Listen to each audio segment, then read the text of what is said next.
The North Carolina sun beat down mercilessly on Fort Bragg as Lieutenant Sarah Chen stepped out of the black sedan that had delivered her from the airfield. Her uniform was crisp despite the humidity, her posture perfect. A decade of military discipline etched into every movement.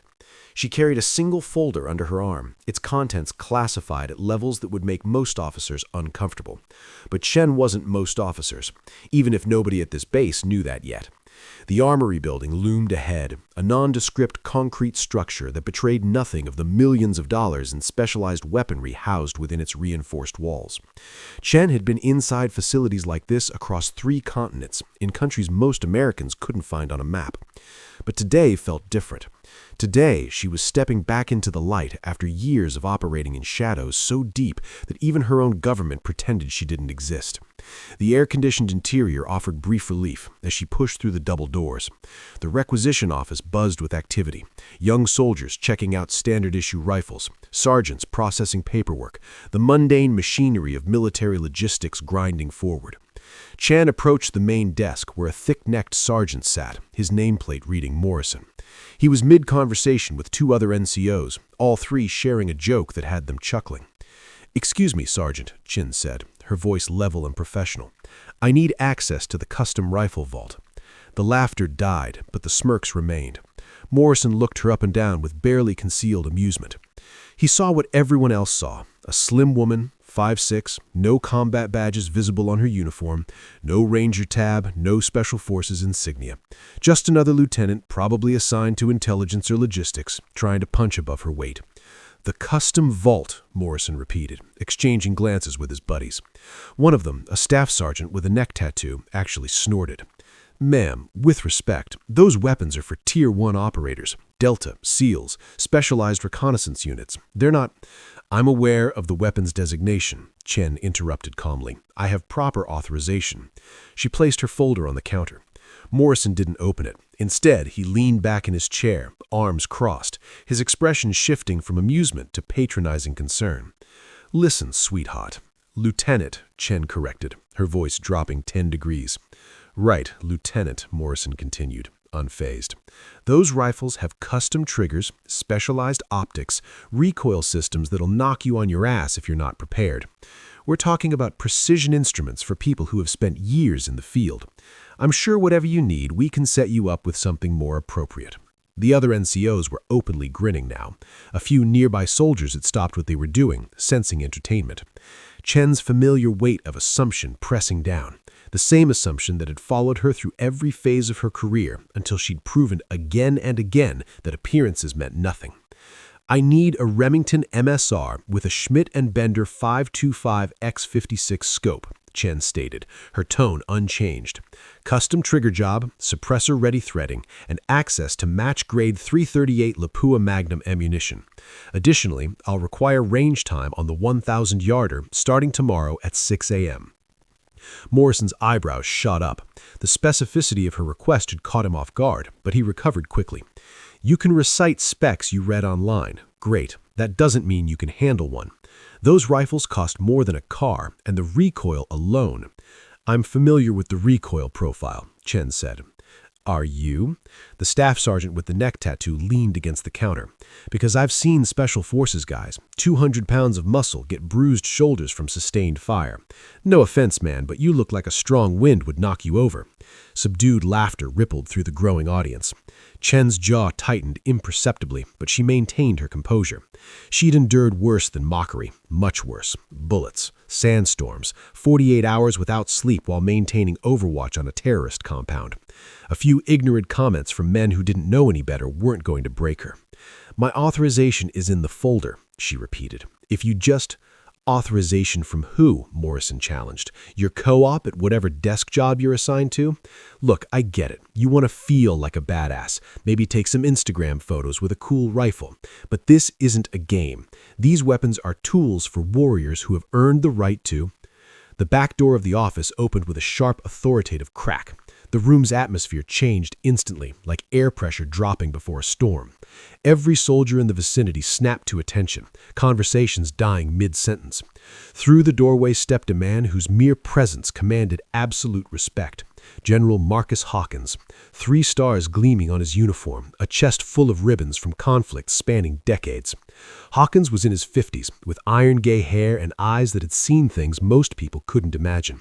He'd commanded special operations across multiple theaters, had the ear of Pentagon leadership, and had a reputation for suffering fools, not at all. His unexpected appearance in the requisition office was like having the president suddenly show up at a DMV. Morrison shot to attention, his face draining of color. "General, sir, we weren't—" Hawkins held up one hand, silencing him immediately. The general's gaze swept the room before settling on Shen. His eyes narrowed slightly, studying her face with the intensity of someone placing a half-remembered memory. Recognition flickered across his weathered features, subtle but unmistakable to anyone watching closely. The general took 3 measured steps toward the counter. The entire room held its breath. Then, cutting through the silence like a blade through silk, General Hawkins spoke 2 words that would change everything. Black Talon Mark.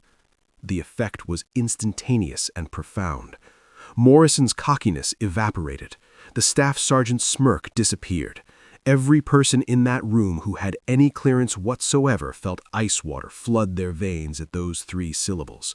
A calling that existed only in the most classified briefings, whispered in secure facilities associated with missions that officially never happened. Shen's expression remained neutral, but something flickered in her eyes. Acknowledgement, memory, perhaps, relief that she wouldn't have to keep fighting this particular battle. General Hawkins' voice, when he spoke again, carried quiet authority that permitted no argument. "Everyone out now, except you, Sergeant Morrison. You're going to want to see this." Requisition office emptied in under 30 seconds. Soldiers grabbed their weapons and paperwork, filing out with the urgency of people who understood when they were in the presence of classified business that could end careers if overheard. The staff sergeant with the neck tattoo shot one last confused glance at Chen before disappearing through the door, which closed with a heavy metallic click. Silence descended like a weighted blanket. Morrison remained at attention, his earlier confidence completely evaporated, replaced by the pale uncertainty of a man who just realized he'd made a catastrophic mistake. Chen stood motionless, her folder still unopened on the counter between them. General Hawkins moved to the door and engaged the security lock, a feature that existed in this particular office specifically for situations involving classified material. The electromagnetic bolt slid home with a definitive thunk. Then he pulled a tablet from his briefcase, the kind with additional encryption hardware built into its frame, marked with red classification strips that indicated its contents could potentially damage national security if compromised. "Sergeant Morrison," Hawkins began, his voice conversational but edged with steel, "I'm going to show you something. After you see it, you're going to sign a non-disclosure agreement that will follow you for the rest of your natural life. You will never speak of what you're about to learn, not to your wife, not to your drinking buddies, not to your priest. Are we clear?" Morrison's throat worked as he swallowed hard. "Yes, sir. Crystal clear, sir." Hawkins tapped the tablet screen, navigating through multiple security layers. Each one required biometric verification, fingerprint, facial recognition, even a retinal scan. The level of security was extraordinary, the kind reserved for intelligence so sensitive that its mere existence was classified. Finally, a file appeared on the screen. The header read, "Operation Shadow Prophet, Eyes Only, TSSCI." Below it, a list of names, most completely redacted, black bars where identities should be, but one name remained partially visible. L.T. Sen Coulson, Black Talon Mark. Hawkins turned the tablet so Morrison could see. "Read," he commanded. Morrison leaned forward, his eyes scanning the heavily redacted document. What little remained told a story that seemed almost fictional in its scope. Deployment dates spanning 4 years across Afghanistan, Syria, Yemen, and locations so classified they were listed only as Redacted Region 7 and Redacted 4. Mission summaries reduced to fragments. HVT neutralized at 1,247 meters. Hostage rescue, 0 casualties. 17 confirmed eliminations across 6-month deployment. One section had slightly more detail, though still fragmentary. Kandahar Province, August 2019. 12 humanitarian workers held in compound. Standard rescue deemed impossible due to target positioning and hostile awareness. Black Talon Mark deployed solo. Single precision shot through 4.2-inch gap at 823 meters. Zero illumination. 15-meter crosswind. HVT eliminated. Hostages recovered without injury. Recommended for. The rest was blacked out. Morrison's hands trembled slightly as he held the tablet. This wasn't just impressive, it was the stuff of legend, the kind of operations that got whispered about in special forces circles, attributed to ghosts and myths rather than real people. And he just mocked this woman, called her sweetheart, implied she couldn't handle a rifle. "Jesus Christ," Morrison whispered. "Keep reading," Hawkins said quietly. The next section detailed Chen's training background. She'd gone through an experimental program that combined SEAL sniper training with Delta IV selection protocols and specialized psychological conditioning. Her aptitude scores were off the charts. Her performance evaluations contained phrases like once-in-a-generation talent and operating capacity beyond normal human parameters. But it was the final visible section that made Morrison's blood run cold. Damascus, Syria, March 2021. Target, Qasim al-Rashid terror network. Black Talon Mark executed shot eliminating Khalid al-Rashid from 1,891 meters under adverse conditions. Shot resulted in complete network collapse. Estimated 200+ lives saved. Prevention of planned attacks across 3 continents. Note action created significant enemy vendetta. Subject now primary target for remaining al-Rashid faction. Hawkins took the tablet back, his expression grave. Lieutenant Chen didn't just serve in combat, Sergeant. She was one of the most effective surgical assets this country has ever deployed. She operated in places we can't acknowledge, against enemies we officially never engaged. Black Talon Mark wasn't just a call sign, it was a reputation. Terrorist cells changed their operational procedures when they heard rumors she was in theater. Morrison looked at Chen with completely new eyes. She stood exactly as she had before, calm, composed, professional.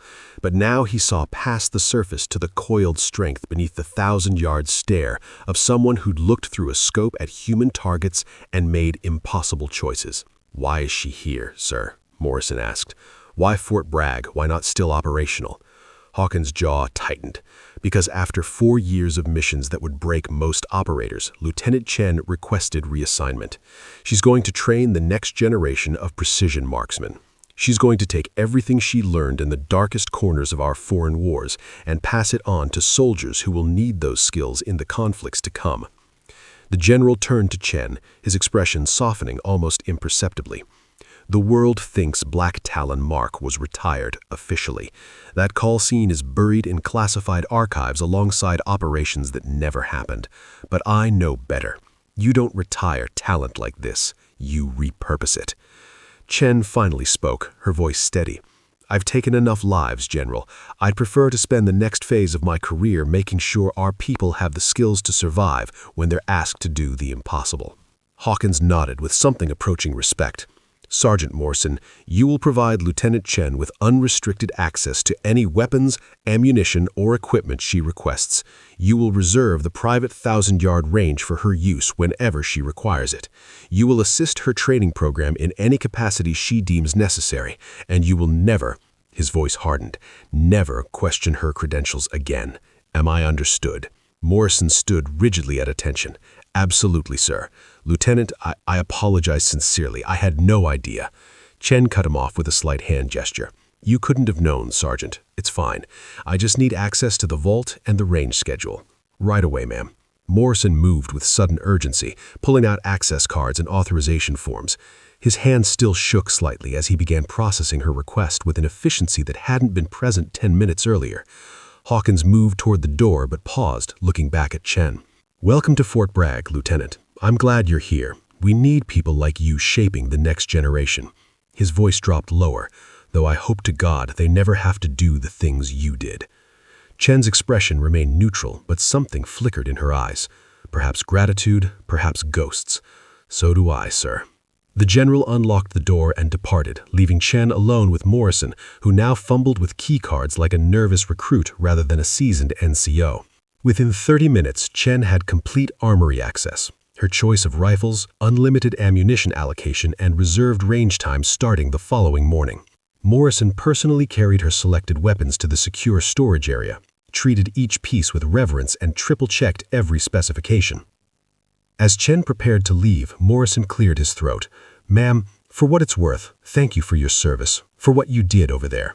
Chen offered the slightest nod. "Just doing my job, Sergeant, same as you." But they both knew that wasn't quite true. As she walked out into the fading afternoon sun, Chen allowed herself one small moment of relief. The mocking was over. The fighting to be taken seriously was done. Now came the harder part, living with the memories of Black Talon Mark while trying to build something new. Behind her, Morrison watched her go, then returned to his desk. He'd tell no one what he'd seen, bound by classification and genuine respect, but he'd never look at another soldier the same way again, knowing that the most dangerous warriors sometimes came in unexpected packages. The ghost had returned from the shadows, and Fort Bragg would never quite be the same.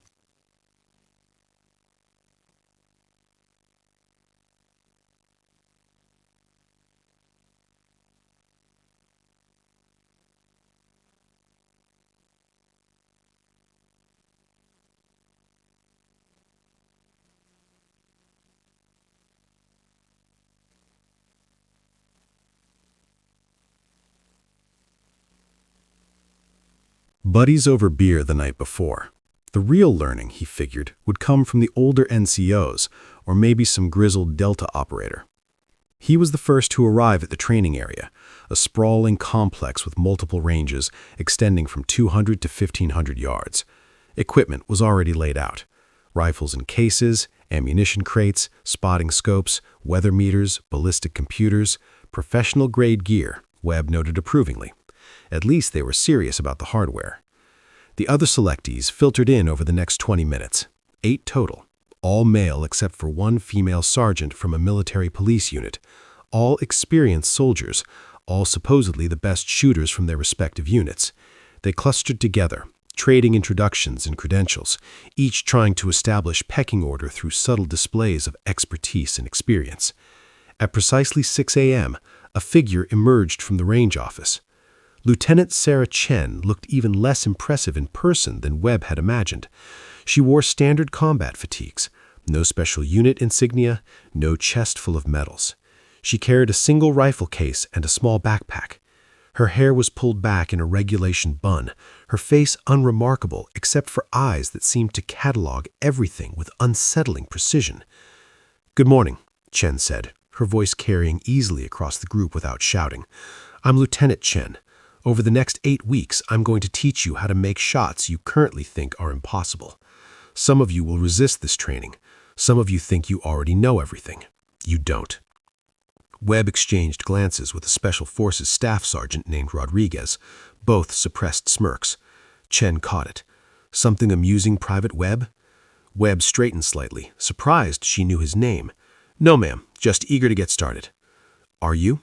Chen set down her rifle case. "Tell me about your experience." Webb's chest puffed slightly. "Ma'am, I've been shooting since I was 5. Competition shooter through high school. Expert marksman qualification. Top scores in basic and AIT. I can hit man-sized targets at 800 meters with iron sights." "Impressive," Chen said, her tone completely neutral. "And you think that makes you qualified for what, exactly?" The question caught Webb off guard. I'm here for advanced training, ma'am, to get better." "Better at what? Shooting paper targets in perfect conditions?" Chen's gaze swept the group. "Let me be clear. Everything you've done until now, the competitions, the qualifications, the range time, that's kindergarten. You've been playing a game with rules and referees and do-overs. What I'm going to teach you is how to operate when there are no second chances, when the conditions are impossible, when missing means people die." Rodriguez spoke up. "With respect, ma'am, some of us have combat experience. We've taken shots under fire." "Good," Chen replied. "Then you understand the stakes. But understanding stakes isn't the same as having the technical and psychological skills to perform when everything is against you." She paused. How many of you have made a kill shot past 1,000 meters? Silent. Webb's hand twitched, but stayed down. How many past 800? Chen continued. 2 hands rose, including Rodriguez. In combat or on a range? Rodriguez's hand lowered. Only one remained, a quiet sergeant from a recon unit. Chin nodded at him. Tell me about it. The sergeant's voice was steady but subdued. Afghanistan, 2023. Taliban spotter on a ridge, 840 meters, approximately. Took 3 shots to connect. Wind was inconsistent. Did you understand why the first 2 missed? Chen asked. The sergeant hesitated. Wind calculation was off, ma'am. Probably, Chen agreed, but also breathing, trigger control, parallax error, or a dozen other factors you couldn't diagnose in the moment. She looked back at the group. Combat experience is valuable, but it doesn't make you an expert. It just shows you how much you don't know. Webb's irritation was building.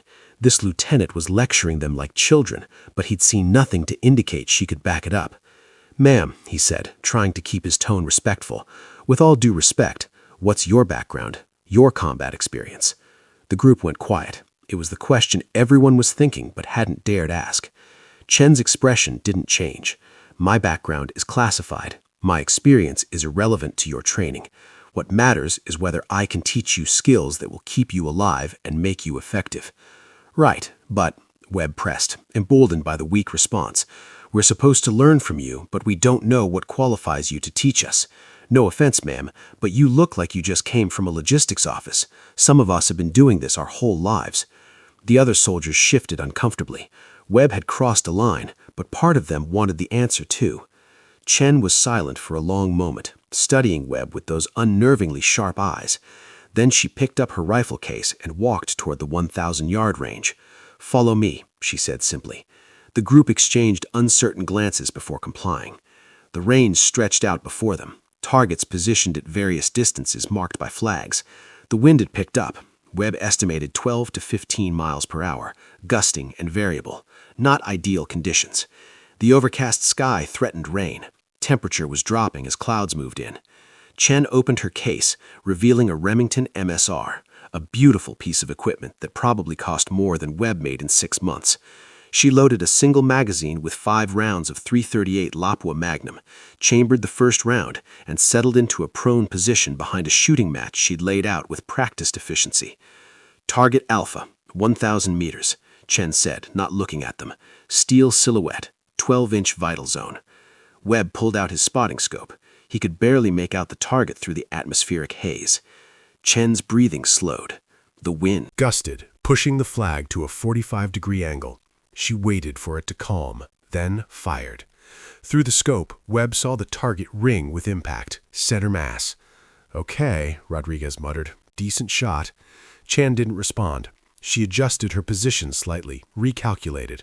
The wind shifted directions. Rain began to fall, light but steady, adding another variable. She waited 15 seconds, then fired again. Another hit, slightly right of center but well within the kill zone. The female MP, Sergeant Martinez, had pulled out a rangefinder and weather meter. Ma'am, wind is variable between 10 and 18 miles per hour. Rain is increasing. Visibility is degrading. Chin shifted to a new target. Target Bravo, 1,200 meters, 8-inch plate. Webb focused his spotting scope. At this distance, with these conditions, he'd struggle to even see the target clearly, much less hit it. Chin fired. The distinctive ping of metal on metal echoed back 3 seconds later. Jesus, someone whispered. She wasn't done. She shifted to a third target, this one positioned at an angle partially obscured behind a barrier with only a narrow gap visible. Target Charlie, 950 meters, 6-inch exposure through gap, crosswind at 15, gusting to 20. This was approaching impossible territory. The math alone, calculating bullet drop, wind drift, the additional complication of shooting through a narrow opening, would take Webb several minutes with a ballistic computer. Chin took 30 seconds to set up, adjusted her scope, controlled her breathing. The rain intensified. She fired. Ping. The round had threaded through the gat and struck the concealed target. Webb's jaw had gone slack around him. The other soldiers were equally stunned. Chin stood, brushed dirt from her uniform, and turned to face them. Her expression was completely calm, almost bored. Physics, she said, Bullet trajectory follows predictable laws, understanding wind, calculating for atmospheric conditions, compensating for Coriolis's effect at extreme distances. Then psychology, controlling your breathing, managing stress, maintaining focus despite external pressures. And finally, practice, repetition until the calculations become instinctive. She walked back toward them, leaving the rifle on the mat. Private Webb, you asked about my qualifications. I just demonstrated 3 shots that 99% of military snipers couldn't make. Not because I'm special, but because I've been trained properly, and I've applied that training under conditions you cannot imagine. Webb's face was burning. His earlier confidence had evaporated completely. That's not to diminish your experience, Chin continued, her tone softening slightly. Competition shooting builds excellent fundamentals. Combat experience teaches you about pressure. But what I'm offering is the bridge between those two worlds.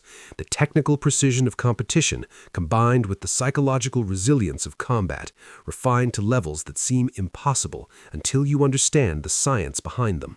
She looked at each of them in turn. This isn't about ego. It's not about who's the best shooter. It's about giving you tools that might save your life or the lives of people depending on you. You can learn from me, or you can spend 8 weeks thinking you know better. Your choice. The rain was falling steadily now, but nobody moved. The demonstration had shifted something fundamental. Rodriguez spoke first. Ma'am, I apologize for my skepticism. That was extraordinary shooting. Chin shrugged. It's really not. It's just proper training. By week 6, most of you will be capable of similar shots. That's the point. Webb cleared his throat, his earlier swagger completely gone. Ma'am, I was out of line. I'd like to learn everything you can teach me. Chen offered the slightest smile. Good, then let's begin properly. That night, Webb sat in his barracks room, laptop open, curiosity eating at him. Lieutenant Chen's demonstration had been too perfect, too practiced. That level of skill didn't come from standard Army training. He knew enough about military sniper programs to recognize that what he'd witnessed was beyond normal. He started searching, using the database access his clearance provided. Basic searches yielded nothing. Chen's service record was remarkably thin for someone with her apparent skills. Just standard assignments, no deployment records, no special schools listed. But Webb had learned tricks from intelligence analysts he befriended. He tried alternative search parameters, looking for gaps in records rather than entries.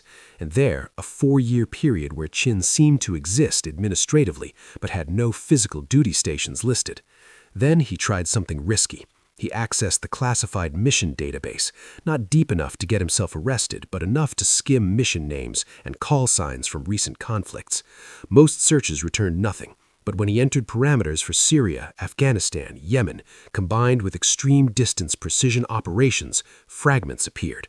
References and after-action reports, mostly redacted, but one phrase kept recurring in the limited text that remained visible. Black Talon Mark. Webb's blood ran cold as he read the scattered pieces. They read like ghost stories. Impossible shots attributed to a sniper that some operators claimed didn't exist, was just a legend to boost morale. Targets eliminated at distances that shouldn't have been possible. Missions so classified that even their existence was debatable. One fragment from a Delta Force debrief was particularly chilling. Recommend future coordination with Black Talon Mark if available. Single operator achieved what would have required entire platoon engagement. Estimated 17 HVT eliminations over 6-month deployment without compromising position. Webb closed his laptop, hands shaking slightly. He'd mocked a legend. He'd questioned a ghost who'd operated in shadows so deep that most of the military didn't even know she existed. Tomorrow, training would begin in earnest, and Private Marcus Webb would be paying very, very close attention to everything Lieutenant Sarah Chan had to teach him. The best shooter from Texas had just learned he knew absolutely nothing at all. The training had been progressing for 2 weeks when everything changed. Webb arrived at the range compound at 5:45, 15 minutes early as had become his habit. He wanted every possible minute to absorb Chen's teachings to make up for his disastrous first impression. The other selectees had adopted similar attitudes. Chen's quiet competence and patient instruction had transformed the group from cocky individuals into hungry students. But this morning felt different. 2 black SUVs were parked outside the range office, the kind with government plates and tinted windows that screamed federal agencies. Webb's instincts prickled. He'd seen enough security details to recognize one when it appeared. As he approached, he spotted Lieutenant Chen standing outside the office with General Hawkins and 3 civilians in dark suits. CIA, if Webb had to guess from their bearing and the way they positioned themselves to control sightlines. Chen's expression was harder than Webb had ever seen it. Her jaw set in a way that suggested barely controlled anger. The general looked grim. One of the civilians, a woman in her 40s with steel-gray hair, was speaking in low, urgent tones while repeatedly glancing at a tablet.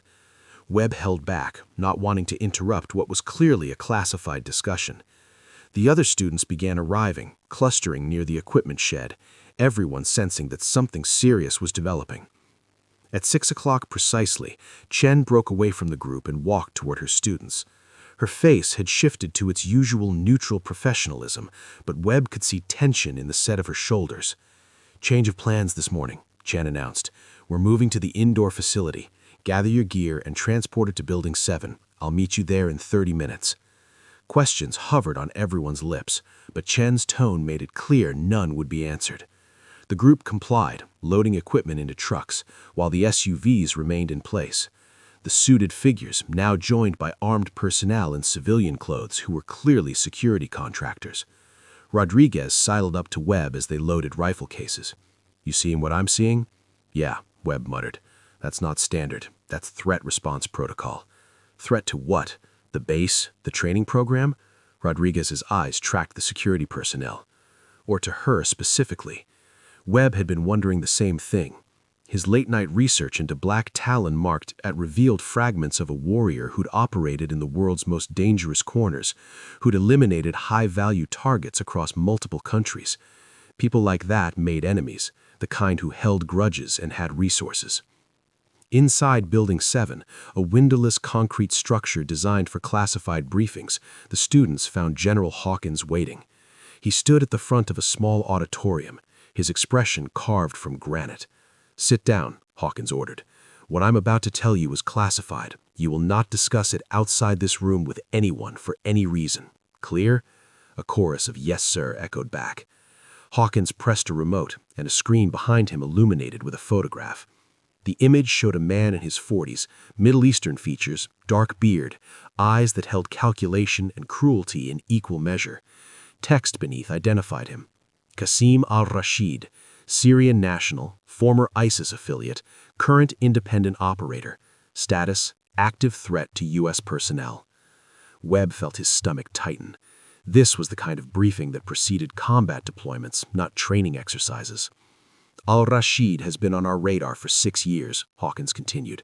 His network was responsible for 17 confirmed attacks across Syria, Iraq, and Yemen between 2018 and 2021, resulting in over 200 casualties, including 43 American contractors and military personnel."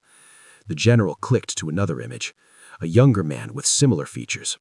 "This is Khalid al-Rashid, Qasim's younger brother. He was the operational commander of the al-Rashid network, the strategic mind behind their attacks. In March 2021, Khalid was eliminated during a U.S. operation in Damascus. Single precision shot at 1,891 meters. The network collapsed immediately afterward. Their funding dried up, their cells scattered. We estimated the operation saved over 200 lives by preventing attacks they had in advanced planning stages." Webb's mind raced. March 2021. Damascus. Impossible distance shot. He glanced at Chen, who stood against the wall, her face expressionless. Hawkins clicked to the next slide. Intercepted communications, surveillance photos, intelligence reports. For 4 years, Qasim al-Rashid has been trying to identify the operator who killed his brother. He spent considerable resources tracking fragments of information, bribing sources, piecing together classified operations. 3 weeks ago, our signals intelligence intercepts communications indicating he succeeded. The room went dead silent. Al-Rashid has identified Lieutenant Chen as the operator responsible for his brother's death.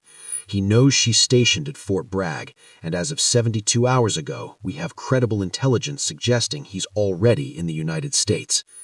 Webb felt ice water flood his veins. He looked at Chen again. She hadn't moved, hadn't reacted, but now he understood the SUVs, the security contractors, the sudden change in training location. Martinez, the MP sergeant, raised her hand. "Sir, shouldn't Lieutenant Chen be in protective custody, relocated to a secure facility?" "That was my recommendation," Hawkins replied, his tone suggesting disagreement with a decision made above his head. Lieutenant Chen declined.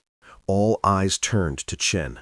She pushed off from the wall and moved to the front of the room, her movements controlled and deliberate. "Al-Rashid wants me emotional," Chen said quietly. "He wants me running, hiding, making mistakes. That's how he operates. Psychological warfare followed by exploitation of weakness. If I disappear into protective custody, he'll shift targets. He'll go after people I've served with, people I've trained, anyone connected to me. He'll create casualties to draw me out." "With respect, ma'am," Rodriguez interjected, "that sounds like exactly why you should be in custody, to prevent those casualties." Chen's eyes hardened. "Or I stay visible, stay predictable, and we use his vendetta against him. He spent 4 years looking for me. He's not going to walk away now.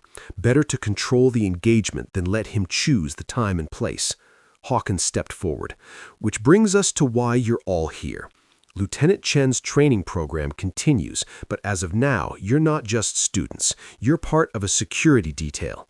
Al-Rashid will likely probe our defenses, test our responses. He may send scouts, possibly attempt infiltration. You will maintain your training schedule with heightened awareness protocols." Webb's pulse quickened. This had just transformed from advanced marksmanship training into active threat response. "Additional security personnel are being positioned around the base," Hawkins continued. "CIA has assets tracking Al-Rashid's known associates. FBI is monitoring potential entry points and sympathizer networks domestically. But the reality is, if he's already here, if he's as capable as his record suggests, he's going to make an attempt." The general's gaze swept the room. "Lieutenant Chen is one of the most valuable asymmetric assets this country has produced. The knowledge she possesses, the skills she can transfer to the next generation, that's worth protecting. You 8 were selected for this training because you're the best. Now you need to prove it." Chen moved to a map of Fort Bragg displayed on the screen. "We'll maintain training schedules with modifications. No more outdoor range work until further notice. All sessions will be in controlled facilities with restricted access. You'll work in pairs, one training, one on overwatch. Standard counter-surveillance protocols apply." She pointed to different areas on the map. "Building 7 becomes our primary facility, Building 12 as backup. Accommodations are being moved to the secure barracks in Sector 4. No one moves anywhere alone. No predictable patterns. Questions?" Webb's hand went up. "Ma'am, you said Al-Rashid knows you're at Bragg. Does he have specifics? Building assignments? Daily routines?" "Unknown," Chen replied. "We have to assume he has basic information. My presence, my general role. Anything more detailed would require penetration of classified systems or human sources on base. Both are possible, but less likely." Martinez spoke up. "What's his operational style? How does he typically strike?" Hawkins fielded this one. "Al-Rashid is patient and professional. He plans extensively, uses local assets when possible, favors indirect approaches. He's not a suicide bomber. He wants to survive, to savor his revenge. Expect reconnaissance, probing attacks to test responses, then a primary assault when he thinks he's identified a vulnerability." "So we're bait," Rodriguez said flatly. "You're guardians," Hawkins corrected, "and Lieutenant Chen isn't helpless. She survived situations that would have killed most operators, but she can't be vigilant every moment of every day. That's where you come in." Chen pulled out a roster.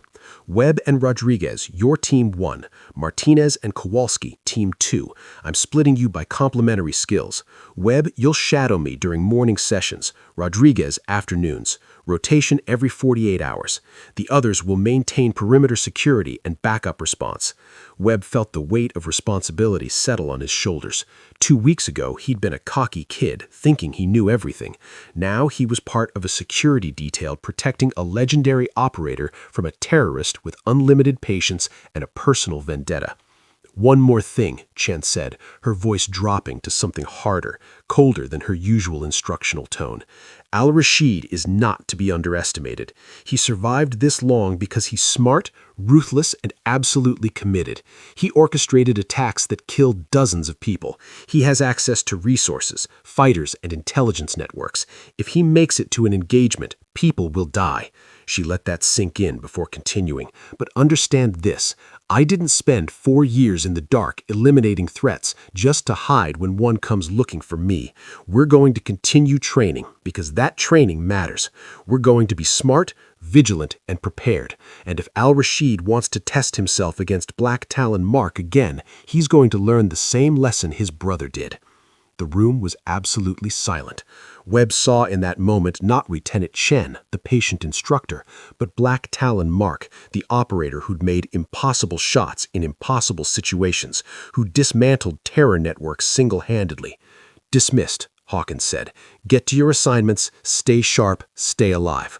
As the students filed out, Webb caught Chen's eye. She gave him a slight nod, acknowledgement, perhaps trust.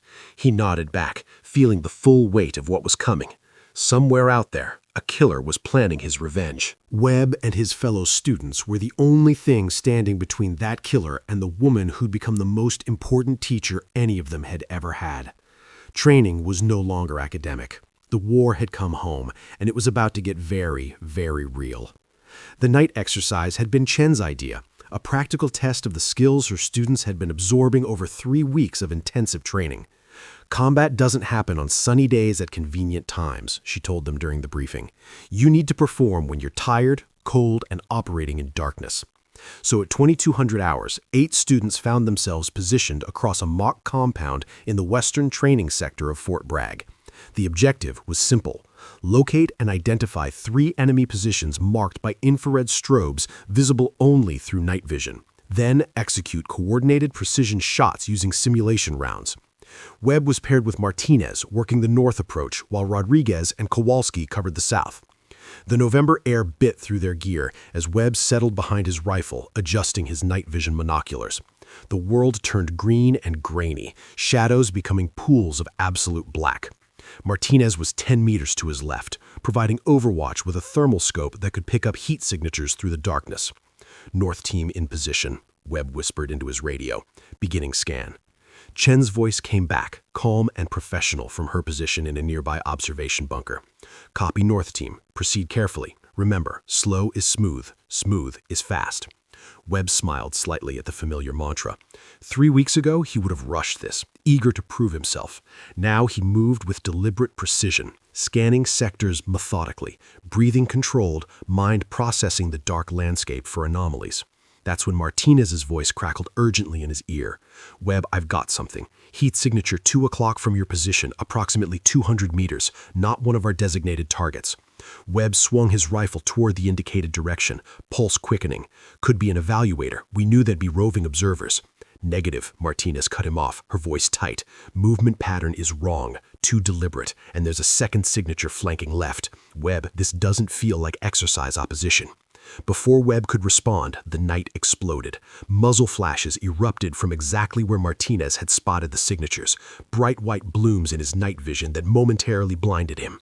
The distinctive crack of live rounds, not simulation ammunition, split the air. Bullets impacted the berm 3 feet from Webb's position, kicking up dirt and debris.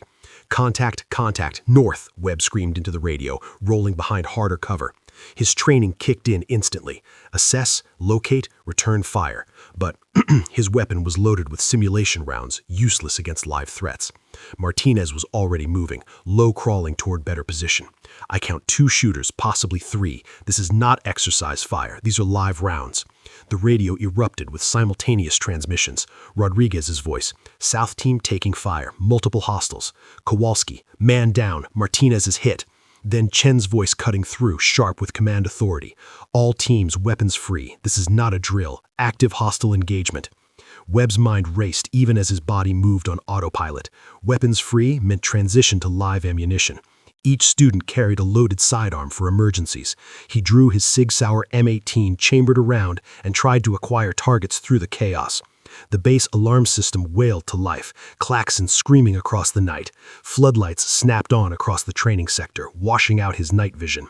Webb ripped off the monoculus, blinking against sudden brightness. There, 200 meters out, a figure in dark clothing sprinting between storage containers. Webb's training took over. Breathe, sight picture, front sight, focus, squeeze. His pistol barked 3 times. The figure stumbled, went down, but Webb couldn't confirm if it was his shots or someone else's. Movement to his right. Martinez was up, blood streaming from her shoulder, her own sidearm drawn and firing controlled pairs toward a second hostile. North Team report, Chen's voice demanded. 2 shooters engaged, 1 possibly down, Webb shouted back. Martinez is wounded, but mobile. He heard Chen's response, but barely processed it. His focus was on the tactical situation. More gunfire erupted from the south sector. Through the flood of radio traffic, he caught fragments. 3 more hostiles, coordinated attack, QRF responding. Then Chen's voice, ice cold and absolutely controlled. All students' defensive positions now. I'm coming to you.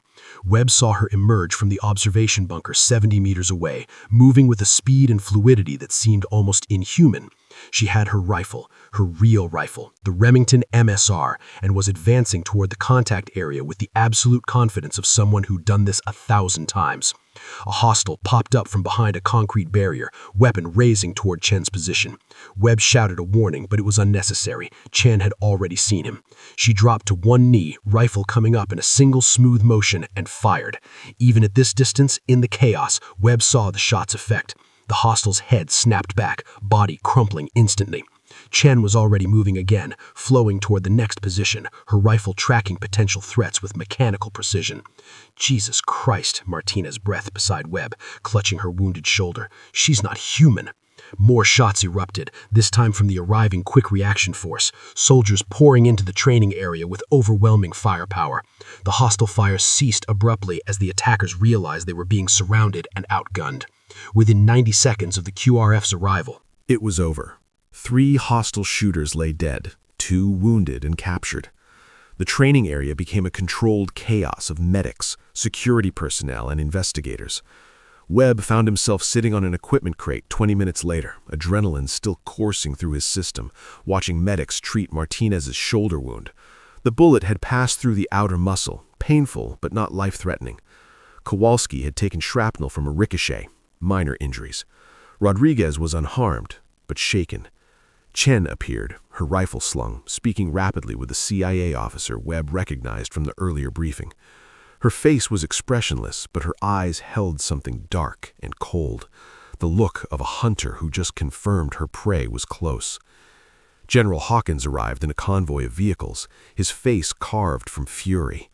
Webb couldn't hear the conversation, but the body language told the story.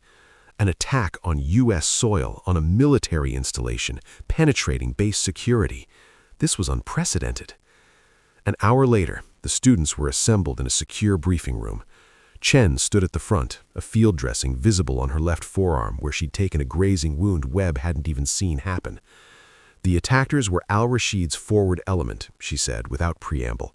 Sleeper agents activated from within the civilian contractor workforce on base. They've been here for weeks, possibly months, waiting for orders. 2 of the captured hostiles are already talking. They confirm Qasim al-Rashid is in the United States, and they were tasked with either killing me or creating chaos to enable a larger operation. Rodriguez spoke up, his voice tight. How did they get weapons on base? How did they penetrate security? A CIA officer stepped forward. They didn't bring weapons in. They improvised from materials available in the maintenance facilities. Pipe guns, improvised explosives, low tech but effective. The security screening missed them because they were model employees for months. Long game infiltration. Webb felt sick. The enemy had been living among them, working beside soldiers, waiting for the perfect moment. The good news, Chen continued, is that we now have actionable intelligence. During interrogation, one of the captured operatives revealed that al-Rashid himself is planning a primary assault within the next 72 hours. He's not in Yemen or Syria. He's within a 100-mile radius of this base. The room went silent. Hawkins stepped forward. Which brings us to our next move. We're not waiting for al-Rashid to come to us on his terms. We're going to give him an opportunity he can't resist. The general clicked a remote, bringing up a topographical map on the screen. Mountainous terrain, forested, isolated. Webb recognized the area, the North Carolina wilderness about 60 miles from Fort Bragg, used occasionally for advanced field exercises. "We're going to leak Lieutenant Chen's location," Hawkins said flatly. "An isolated training facility, minimal security presence, perfect target of opportunity. We'll let Al-Rashid think he's got the advantage." Martinez, her arm in a sling, looked incredulous. "Sir, that's using Lieutenant Chen as bait." "That's exactly what it is," Chen replied, "and it's the smart play. Al-Rashid has resources, patience, and motivation. He'll keep coming, keep sending assets, keep creating casualties until he gets what he wants. Better to control the engagement, choose the ground, and end this decisively." Webb understood the logic, but his stomach churned at the reality. They were going to deliberately expose Chen to a terrorist commander who'd spent 4 years planning his revenge. "Your role," Hawkins continued, looking at the students, "is to serve as Lieutenant Chen's immediate security element. Delta Force will be positioned in depth as backup, but U-8 will be her first line of defense. You'll use everything she's taught you, and you'll need to be perfect, because Al-Rashid won't make mistakes." Rodriguez's hand went up. "Sir, with respect, we've only been training for 3 weeks. We're not operators, we're students." Chen turned to face them, her expression softening slightly. "You're more ready than you think. You've absorbed fundamentals that take most snipers years to learn. You've proven yourselves under fire tonight. None of you froze. All of you engaged effectively, and most importantly, you understand what's at stake." She paused, making eye contact with each of them. "I won't lie to you. This will be dangerous. Al-Rashid will bring experienced fighters, probably 8 to 12 operators. There will be casualties, but if we execute properly, if we use our advantages, superior position, better training, overwhelming backup, we can end this threat permanently." Webb looked at his fellow students. Martinez, wounded but determined. Rodriguez, scared but steady. Kowalski, young but capable. The others all processing the same impossible reality. They were about to face combat against a professional terrorist cell. "I'm in," Webb heard himself say. "Whatever you need, ma'am." One by one, the others echoed his commitment. Chen nodded slowly, something like pride flickering in her eyes. "Then we have work to do. We have 48 hours to prepare. Let's make them count." As the briefing broke up and students moved to their assignments, Webb caught Chen alone for a moment. "Ma'am," he said quietly, "that shot tonight, the one that saved us, that was Black Talon." Mock Shen's expression was unreadable. "That was just training, Private Webb. What's coming next? That's when we find out who we really are." She walked away. Webb with the chilling certainty that the real war hadn't even started yet, and when it did, not everyone was coming home. The mountain facility sat in a valley 40 miles northwest of Fort Bragg, surrounded by dense North Carolina forest that hadn't seen logging in 50 years. It was perfect terrain for an ambush. Too perfect, which was exactly the point. An old Ranger training compound, officially decommissioned but maintained just enough to be plausible as an improvised secure location. Webb stood on the facility's observation deck at 5:30, watching fog roll through the valley like smoke. Somewhere out there, hidden in trees and ridgelines, Delta Force operators were settling into positions they'd occupy for the next 48 hours. But Webb couldn't see them, couldn't detect any sign of the lethal overwatch that was supposed to keep them alive. "They're good, aren't they?" Chen's voice came from behind him. Webb turned. She looked different somehow, harder, more focused. The patient instructor had receded, replaced by the operator he'd glimpsed during the base attack. Black Talon Mark Webb emerging. "Can't spot a single one," Webb admitted. "If I didn't know they were there, I'd think we were completely alone." "That's the idea." Chen moved beside him, her eyes scanning the terrain with practiced efficiency. "Al-Rashid will have scouts observing before he commits. If they see obvious security, he'll abort. We need to look vulnerable, but not stupid." The plan was elegant in its simplicity. Leaked intelligence would place Chen at this facility with minimal security, just her 8 students conducting final qualification exercises before the training program concluded. To Al-Rashid, it would appear as bureaucratic stubbornness, military leadership refusing to disrupt schedules even under threat, a target too tempting to resist. The reality was different. 23 Delta Force operators were positioned in concentric rings around the facility. Drone surveillance covered every approach. Sniper teams had prearranged every possible firing position within 2,000 meters. The trap was set with precision that would make a watchmaker proud. But Webb understood the fundamental gamble. Al-Rashid had survived this long by being smart. What if he saw through the deception? Rodriguez emerged from the main building carrying coffee and looking like he hadn't slept. Perimeter check complete. Nothing on thermal, nothing on motion sensors. Either he's not here yet or he's better than we thought. He's better than we thought, Chen said flatly. Don't doubt that for a second. Qasim al-Rashid orchestrated 17 successful attacks against hardened targets. He's not going to walk into an obvious trap. Martinez joined them, her wounded shoulder still bandaged, but her rifle held with comfortable competence. 3 weeks of intensive training had transformed her from a military police sergeant into something approaching a real marksman. Ma'am, if he's that good, why would he come at all?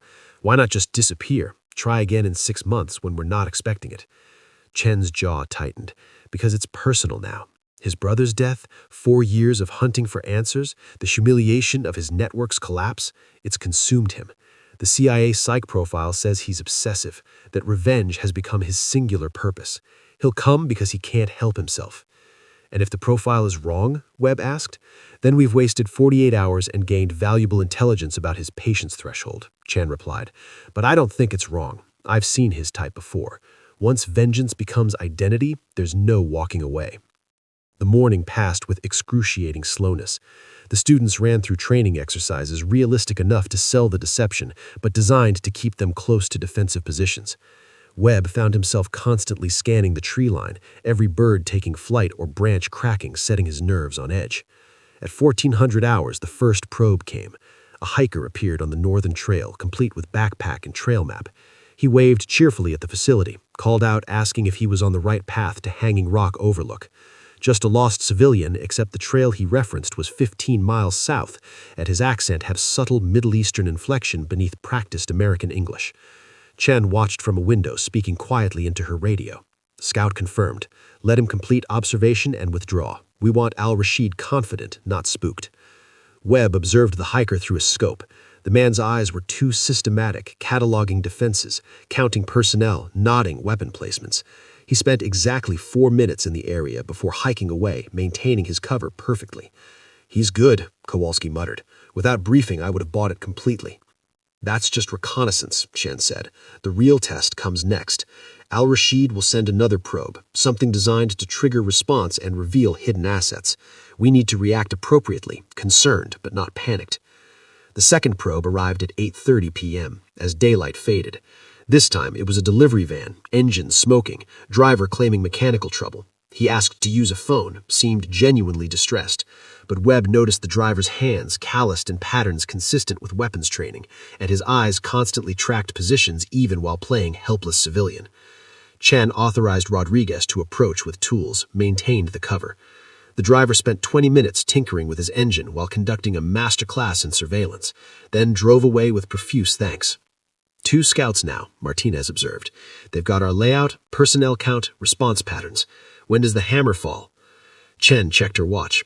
Al-Rashid will analyze the intelligence, formulate approach vectors, position his assets. If he's as professional as his record suggests, dawn tomorrow. Attack during the transition between night vision and daylight, when human eyes are weakest and security changeover happens. Night fell like a curtain. The students rotated watch, 2-hour shifts that felt like days. Webb took the 20400 block, staring into darkness so complete that even with night vision, the forest became an abstract pattern of green shadows.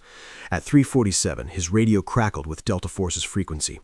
Multiple thermal signatures bearing 270, range 1800 meters. Count 8. No, 10 contacts, moving with tactical discipline toward the facility. This is it. All units, weapons hold. Let them commit. Webb's heart hammered against his ribs. This was real. Professional fighters were approaching through the darkness, intent on killing Lieutenant Chen and everyone protecting her. His radioed.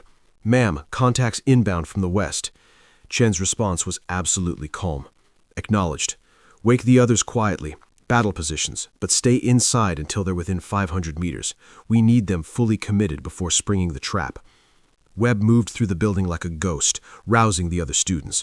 Everyone had slept in their gear, weapons within arm's reach. Within 90 seconds, all 8 were positioned to designated windows and firing points. Night vision engaged, waiting. Through his scope, Webb began to pick out movement. The hostiles were exceptional. Low crawls, using terrain, minimizing exposure, but they were advancing, confident in their approach, convinced they held the element of surprise. 12 contacts now, Delta Force updated. Wait, additional signatures emerging from the east, 6 more. They're executing a pincer movement. Chen's voice held a note of respect. Al-Rashid brought his A-team, 18 fighters, coordinated assault from 2 directions. He's not taking chances. Webb felt sweat trickle down his spine despite the cold. 18 professional fighters against 8 students, and he hoped the Delta operators who remained invisible in the darkness. The enemy closed to 1,000 meters, 800, 600. Then Chen's radio crackled with a new voice, gruff, commanding, the Delta Force mission commander. Lieutenant Chen, we have a problem. Thermal imaging shows additional contacts to the north. They're not advancing, they're positioning heavy weapons, RPGs, possibly a recoilless rifle. Al-Rashid brought anti-structure capability. Webb's blood turned to ice. If they started putting rockets into the building, the whole plan collapsed. They'd be forced out into the open where superior numbers would overwhelm them. He anticipated the trap, Chen said quietly, and Webb heard something he'd never detected in her voice before. Uncertainty. He's going to suppress the building, force us out, then hit us in the open where his numbers give him advantage. Rodriguez's voice was tight. Ma'am, we need to abort. Call in the full cavalry now before those rockets start flying. Chen was silent for 3 seconds that felt like hours. Webb watched her face, saw the calculations running behind her eyes, tactical mathematics, probability assessments, the brutal calculus of life and death. Negative, she finally said. We hold position. Delta, can you neutralize the heavy weapons team before they fire? Negative, came the reply. They're positioned and defilated, thermal signature only. We'd need to expose shooters to get angles, which compromises the ambush. The enemy was now at 400 meters. The heavy weapons team to the north was setting up. Webb could see it unfolding. Rockets would hit the building, multiple entry points. Then the main assault force would pour in while they were disoriented and suppressed. Al-Rashid had turned their trap into his killing ground. Martinez's voice cracked slightly. Ma'am, what do we do? Chen grabbed her rifle, the Remington MSR that had made impossible shots across 3 continents. Her expression shifted to something Webb recognized from her demonstration weeks ago. Absolute focus, the world narrowing to physics and precision. We improvise, Chen said. Webb, Rodriguez, Martinez, prepare to suppress the eastern approach on my signal. Kowalski, Jenkins, cover west. Anderson, Thompson, watch our 6 for flankers. She moved to a window with clear sightline to the north, settling into a shooting position with practiced efficiency. Delta, light them up with IR illuminators on my mark. I need 3 seconds of clear thermal bloom.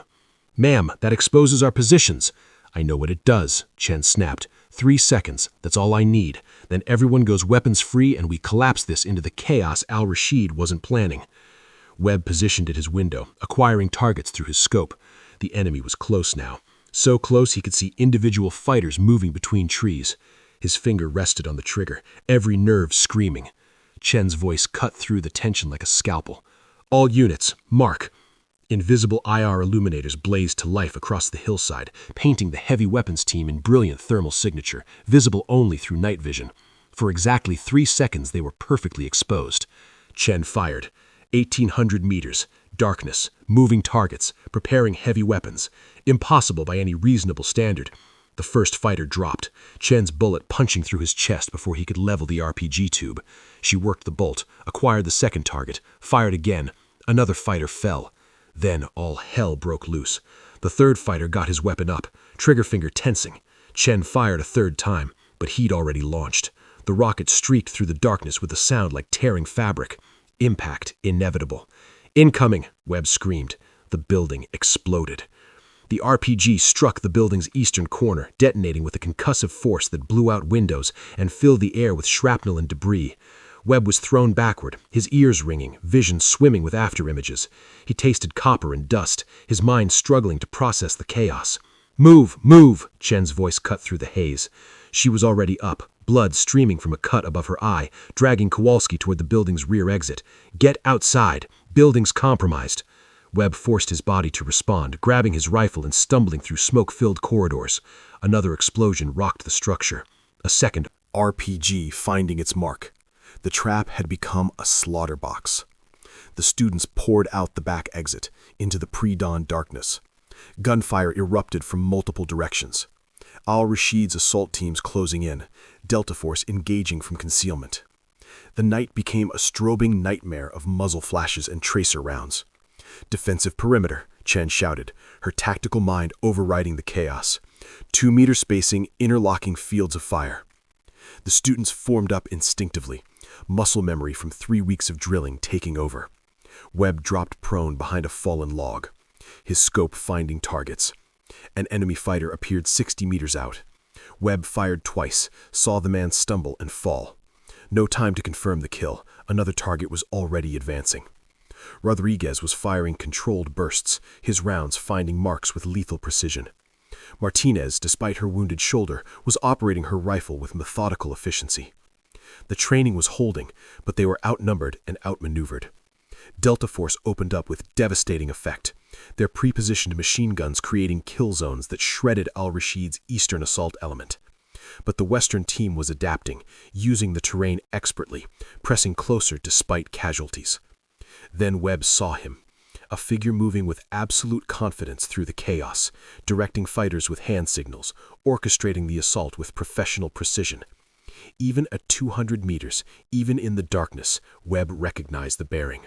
This was Qasim al-Rashid himself, the architect of this nightmare.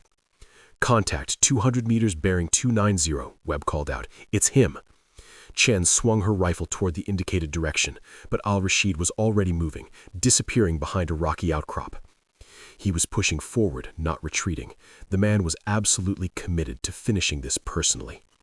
The firefight intensified. Delta Force was engaging hard now, the ambush fully sprung, but al-Rashid's forces were fighting with the desperation of men who knew retreat meant certain death. Bodies fell on both sides. Kowalski went down, hit in the leg. Jenkins took shrapnel from a grenade, his screams cutting through the gunfire. The defensive perimeter was collapsing under sustained pressure. "Fall back to secondary position," Chen ordered, her voice cutting through the chaos. "Bounding overwatch. Move!"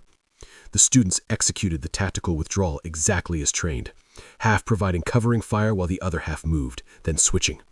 It was textbook beautiful, and it was barely keeping them alive. They reached the secondary position, a rocky rise that offered better cover but worse escape routes, a last stand position if things went completely wrong. That's when Webb saw the old fire tower.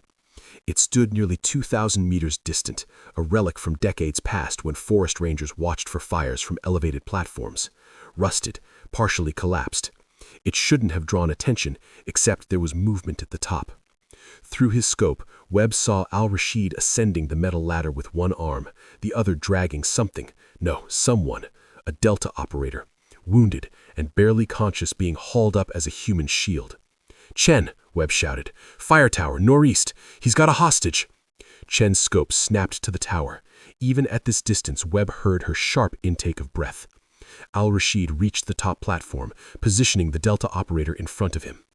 Then his voice boomed across the valley, amplified by a megaphone he'd positioned earlier.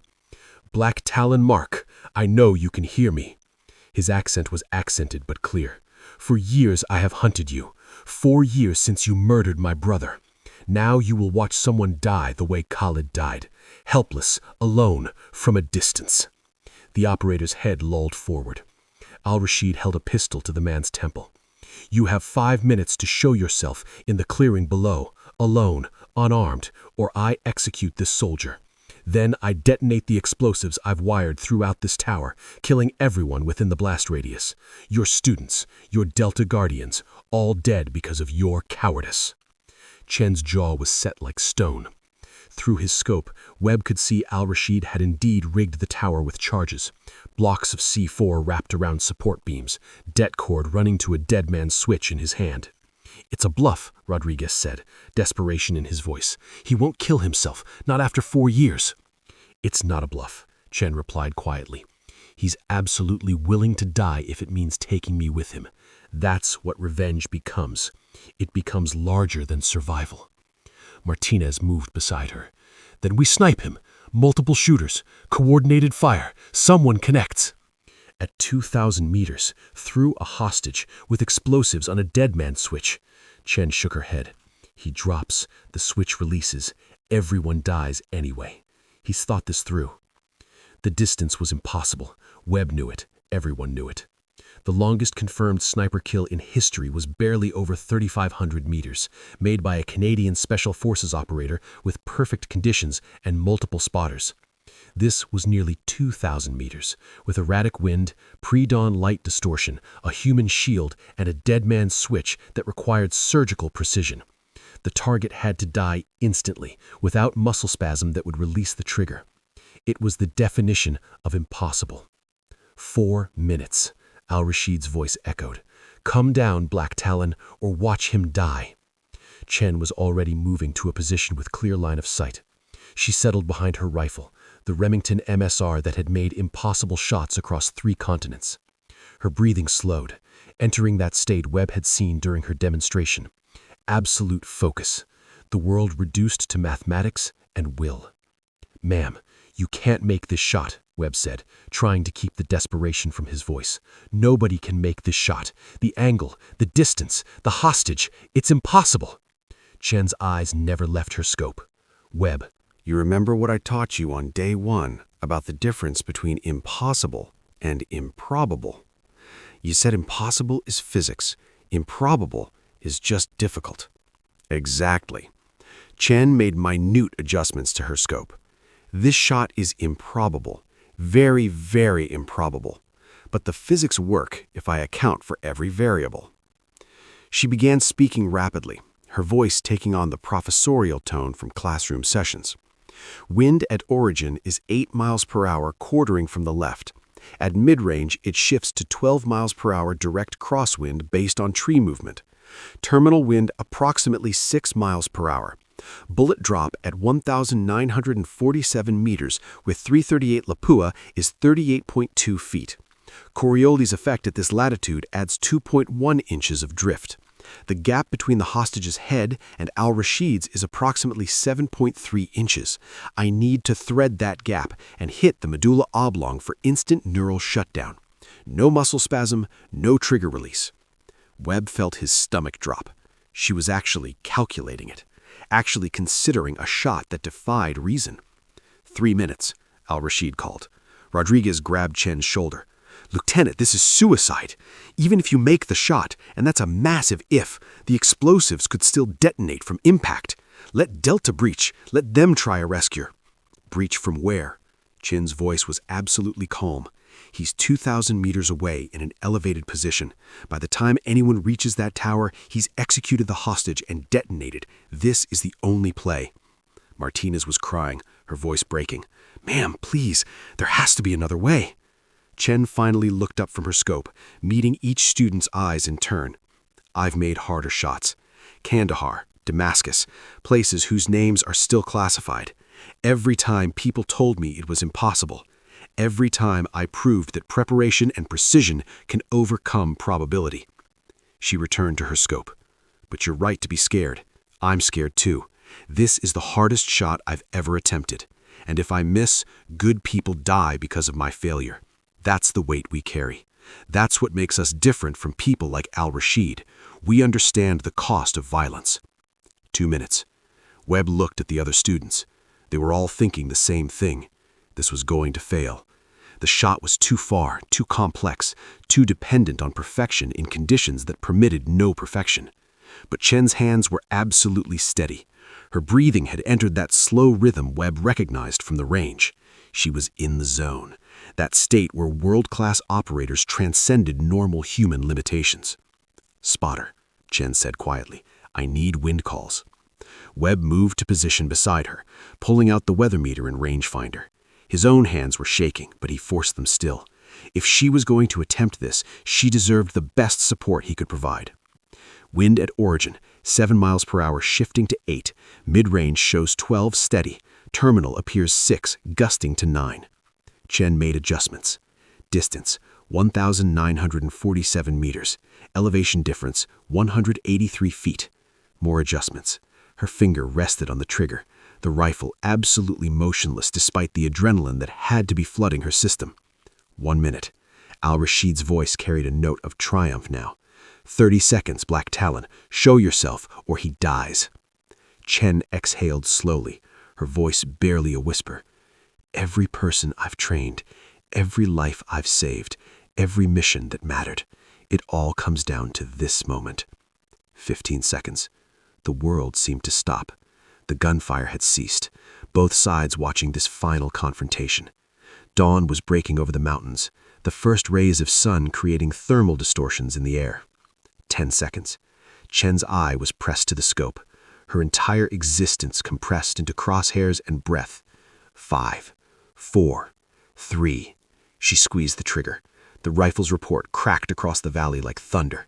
The .338 Lapua Magnum round leaving the barrel at 2,950 feet per second. For 3 eternal seconds, the bullet carved through the pre-dawn air, fighting wind, gravity, and the rotational drift of the earth itself. Webb watched through his spotting scope, his breath frozen in his lungs. He could see al-Rashid's silhouette against the brightening sky, the hostage slumped before him, the dead man's switch clutched in his hand. The terrorist's mouth was open, shouting his final countdown. Then physics and precision converged. The bullet threaded the impossible gap, 7 inches of clearance between 2 human heads at nearly 2,000 meters. It struck Qasim al-Rashid in the medulla oblong, the lower brainstem that controlled involuntary functions. Death was instantaneous and absolute. His body went rigid for a microsecond, then collapsed backward like a puppet with cut strings. The dead man's switch stayed closed in his grip, fingers locked in cadaveric spasm around the trigger mechanism. No release, no detonation. Through the scope, Webb saw the Delta operator slump forward, alive but barely conscious. Then the Delta breach team that had been covertly approaching the tower's base burst onto the platform, medics immediately working on the hostage, while explosive ordnance specialists carefully extracted the dead man's switch from al-Rashid's frozen hand. Target down, Webb breathed into the radio. Hostage secure, explosives contained. For a moment, nobody moved. The valley was absolutely silent, the surviving enemy fighters having scattered or surrendered during the standoff. Then the radios erupted with confirmation. All hostile contacts neutralized or in custody. No friendly fatalities. The mission accomplished against impossible odds. Chen lowered her rifle, her hands finally beginning to shake with adrenaline release. She'd made the shot. Against every reasonable probability, against the limits of human capability, she'd made the shot. Rodriguez was the first to reach her, his face streaked with tears and dirt. "Ma'am, that was...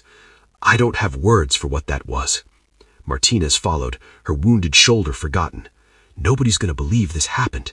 Nobody." "Good," Chen replied, her voice hunch, "because it's not going to be in any official report. This operation is already being classified at levels that will bury it for 50 years. The world doesn't need to know about Black Talon Mark. It just needs to be safer because she existed. Webb helped Chen to her feet, supporting her as the adrenaline crash hit. She was trembling now, the absolute focus that had sustained her through the impossible shot finally releasing. He understood she'd just performed under pressure that would have broken most operators, made a decision that meant life or death for a dozen people, and executed with perfection that existed only in theoretical calculations. The after-action took 6 hours. Federal investigators, military intelligence, CIA debriefers, everyone wanted their piece of the story. But the official report that eventually emerged was sanitized almost beyond recognition. Coordinated tactical response was the phrase that appeared most frequently. No mention of individual heroics, no discussion of impossible shots, no reference to legendary call signs. Chen returned to Fort Bragg 3 days later, quietly, without ceremony. The training program had been officially suspended due to security concerns, which was government speak for "this got way too real." But General Hawkins had other plans.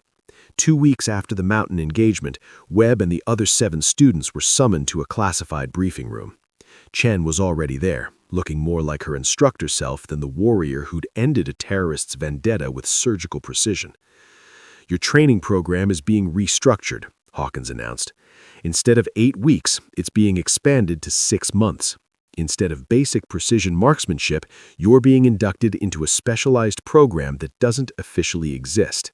Lieutenant Chen will be your primary instructor, with rotating specialists in advanced tactics, psychological operations, and asymmetric warfare."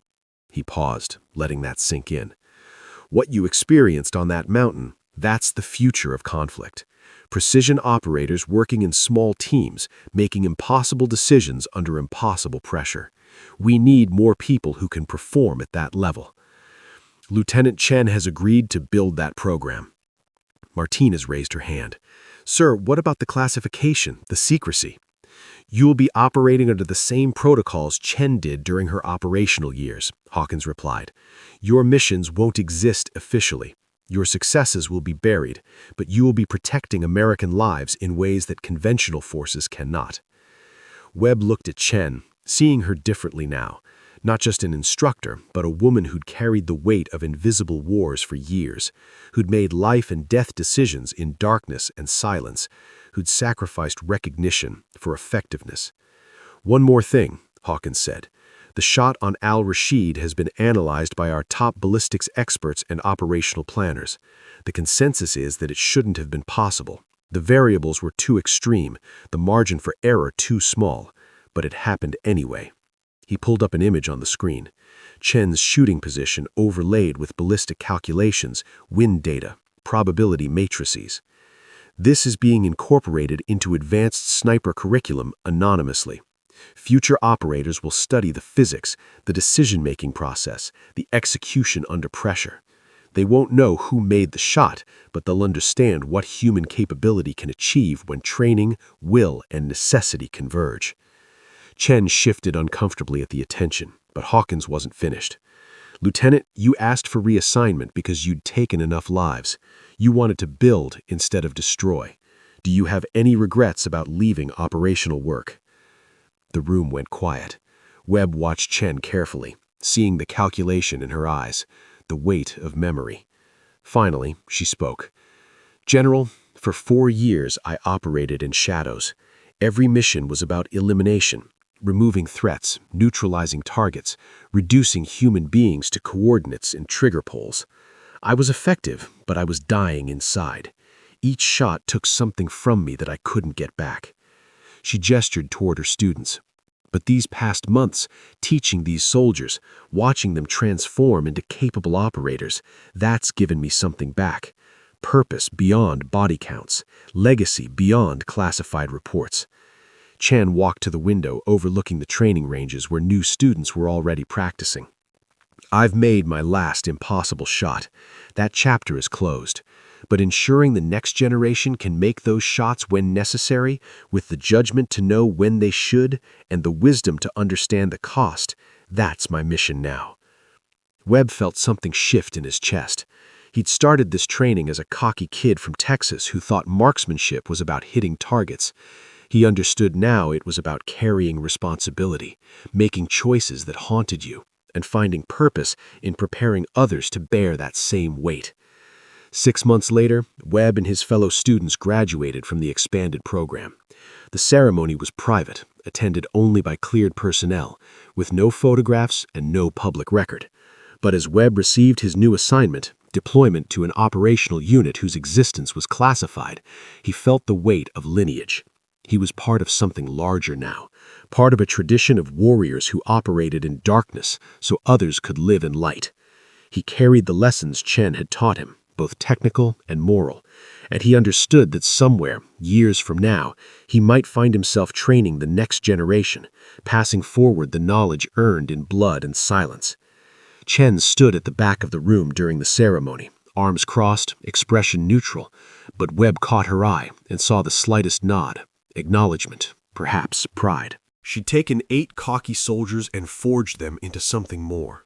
Not all of them would survive the wars ahead, but they'd face those wars with skills and judgment that might make the difference. As the ceremony concluded and students departed for their assignments, Martinez approached Chen one final time. "Ma'am, thank you for everything, for the training, for the example, for showing us what's possible." Chen's expression softened. "Just promise me something. When you're out there, when you're looking through a scope at another human being, remember that every trigger pull has consequences. Be certain, be precise, but also be human. Don't let the work consume who you are." "Yes, ma'am," Martinez replied. "We'll make you proud." "You already have," Chen said quietly. Years later, stories would circulate in classified briefings about legendary shots made by operators whose names were redacted. A hostage rescue in Yemen executed with impossible precision, a terrorist leader eliminated at distances that defied belief, missions accomplished by soldiers who'd learned from the best.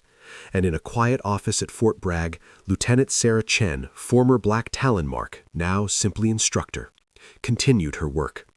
New classes arrived, cocky and confident and convinced they knew everything. She smiled at their arrogance, remembering a Texas kid named Webb who'd started the same way. Some battles were won with a single perfect shot. Others were won by training 1,000 shooters to make their own impossible decisions. Chen had fought both kinds of battles. She'd taken lives to save others, operated in darkness to preserve light, made shots that would be studied anonymously for generations. But her greatest shot wasn't the one that killed Qasim al-Rashid. It was the decision to step back from the shadows, to build instead of destroy, to ensure that the next generation would be ready when their impossible moments arrived. The war never ended. Evil never stopped, but every student who graduated carrying Chen's lessons was a victory against the darkness, a precision strike against the chaos that threatened to consume everything. And that, Lieutenant Sarah Chen decided as she watched a new class arrive for their first day of training, was a legacy worth building. One student, one lesson, one impossible standard at a time. The ghost had found her purpose. And Fort Bragg would keep producing warriors who understood that true strength wasn't just about making the shot, it was about knowing when to take it and living with what came after. Black Talon Mark was retired, but her impact would echo through decades of operators who carried her teachings into the world's darkest corners, making their own impossible shots, winning their own invisible wars. The story ended not with vengeance, but with purpose, not with a single warrior, but with a legion trained to carry forward the mission. Some legacies were written in classified reports and buried in vaults. Others were written in the skills of those who came after, fighting battles that would never make headlines, saving lives that would never know their names. And that was exactly how it should be.